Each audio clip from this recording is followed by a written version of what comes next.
গ্রামে টাটকা বাজার সকাল সকাল আইয়া পড়ছে। আইসা ওই আমার ভাইয়া গরম যত রকমের পিঠা ছিল সব পিঠা কোলার মধ্যে গরম করছেন। করিও চিল্লি লাগাইছে না পা উঠে যাও পিঠা গরম করছে খাইতে না। তা আমি যা যা খাইমু একটা প্লেটের মাঝে লইছি। লইয়া আমার নাস্তা শেষ করিয়া আমার আম্মায় মাছ কাটিতেছেন, তো মাছ কাটা একটু দাঁড়িয়ে দাঁড়িয়ে দেখলাম, তোরা ভিডিও করলাম।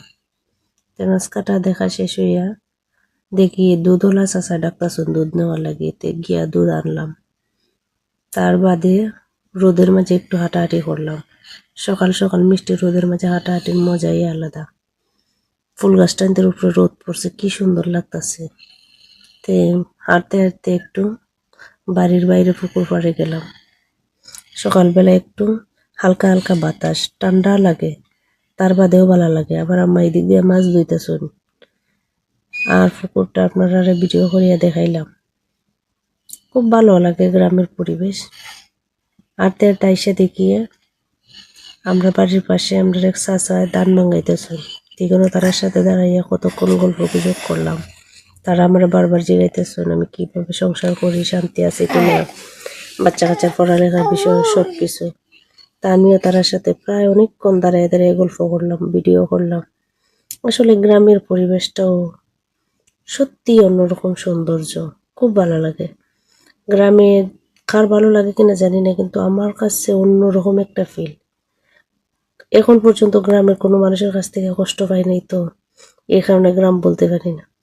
কারণ গ্রামের প্রতিটা মানুষ আমারও খুব ভালো পায় না, আমিও তারাও খুব সম্মান করি, খুব স্নেহ করি, তারাও খুব ভালো পায়।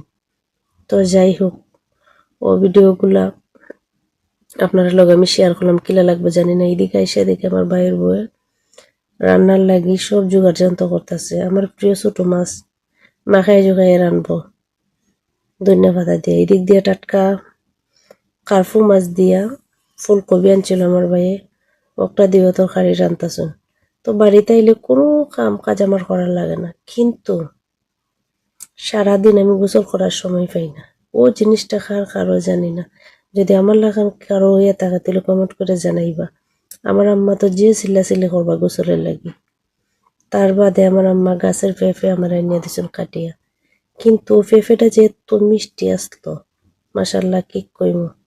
তো এই পর্যন্ত, আল্লাহ হাফেজ।